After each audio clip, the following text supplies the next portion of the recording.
मैं यशविता कक्षा 11वीं की छात्रा आप सभी का हृदय से अभिनंदन करती हूँ। आज विश्व पर्यावरण दिवस के इस पावन अवसर पर हमारे बीच मुख्य अतिथि के रूप में श्री संजय अवस्थी जी का उपस्थित होना हमारे लिए गर्व व प्रेरणा का विषय है। आपका यहाँ पधारना हमारे कार्यक्रम की शोभा बढ़ा रहा है। आज मैं यहाँ 5 जून को विश्व पर्यावरण दिवस पर भाषण देने के लिए उपस्थित हुई हूँ। सबसे पहले आप सभी को इस महत्वपूर्ण दिन की हार्दिक शुभकामनाएं। संयुक्त राष्ट्र द्वारा 1972 में स्टॉकहोम सम्मेलन में 5 जून को विश्व पर्यावरण दिवस घोषित किया गया। तब से हर साल यह दिन पूरी दुनिया में पर्यावरण संरक्षण के प्रति जागरूकता फैलाने के लिए मनाया जाता है। इस साल का थीम भी हमें यही याद दिलाता है, जैसे हमारी धरती हमारा भविष्य। अब सवाल ये है कि पर्यावरण दिवस मनाने की जरूरत क्यों पड़ी? क्योंकि आज धरती बीमार हो रही है, नदियां सूख रही है, जंगल कट रहे हैं, हवा जहरीली हो रही है और प्लास्टिक ने पूरे समुद्र को ढक लिया है। वैज्ञानिक कहते हैं कि हम अगर अभी नहीं चेते तो आने वाले 20-30 सालों में आने वाली पीढ़ी को साफ पानी, शुद्ध हवा और हरियाली सिर्फ किताबों में ही देखने को मिलेगी। सोचिए, सुबह उठकर आपने खिड़की खोली और बाहर सिर्फ धुआं, कचरा और गर्मी हो, कैसा जीवन जीना चाहेंगे आप? नहीं ना। इसीलिए आज का दिन हमें याद दिलाने आया है कि धरती हमारी माँ है और माँ की रक्षा करना हमारा फर्ज है। हम धरती को माँ कहते हैं, लेकिन माँ को ही कचरे का डिब्बा बना दिया है। धरती हमें कुछ नहीं कहती क्योंकि वो माँ है, लेकिन याद रखो, माँ भी एक दिन चुप रहना छोड़ देती है और जब प्रकृति बोलेगी तो बाढ़, सूखा, महामारी के रूप में बोलेगी। अब बात करते हैं कि हम क्या क्या कर सकते हैं। बड़े बड़े बदलाव के लिए सरकार और वैज्ञानिक काम कर रहे हैं, लेकिन बदलाव की शुरुआत हमारे घर से होती है। पहला काम है पेड़ लगाना।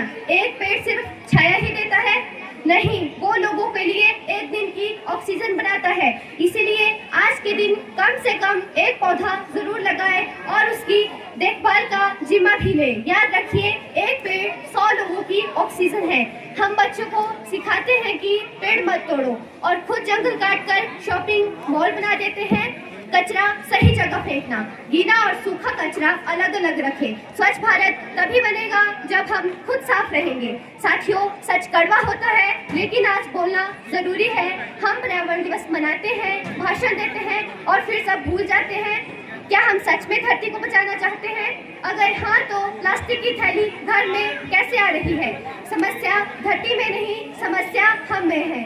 नदियाँ गंदी हो गई, हम नहाने दूसरी जगह चले गए। हवा जहरीली हो गई, हम मास्क लगा कर जीने लगे। लेकिन नदी साफ करने और पेड़ लगाने नहीं गए।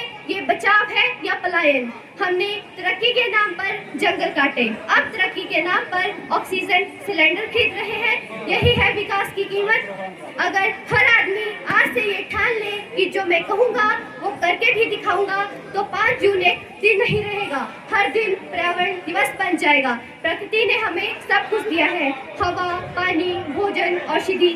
बदले में हम उसे क्या दे रहे हैं? प्रदूषण, जंगल की कटाई और ग्लोबल वार्मिंग। महात्मा गांधी ने कहा था, धरती में सबकी जरूरत के लिए काफी है, लेकिन लालच के लिए नहीं। आज हम जरूरत से ज्यादा जी रहे हैं और ज्यादा ही ले रहे हैं। हमारी एक शर्ट से काम चल सकता है, लेकिन हम 20 खरीदते हैं। हम धरती से लेते सब कुछ है, लेकिन लौटाते सिर्फ कचरा और धुआं। यही है हमारा धन्यवाद। हम धरती को विरासत नहीं समझते, हम उसे लॉटरी समझते हैं। खोदो, काटो, बेचो, खत्म। इसीलिए आज से ये वादा करो, जो कहो वो करके दिखाओ, क्योंकि धरती को नारे नहीं, निभाने वाले लोग चाहिए। और सबसे पहले हमें अपना लालच कम करना होगा। अंत में मैं आपसे कहना चाहती हूँ कि अब फैसला तुम्हारा है, माँ को बचाना है या उसकी चीख सुननी है। इसीलिए पेड़ लगाओ, जीवन बचाओ, धरती को स्वर्ग बनाओ। धन्यवाद।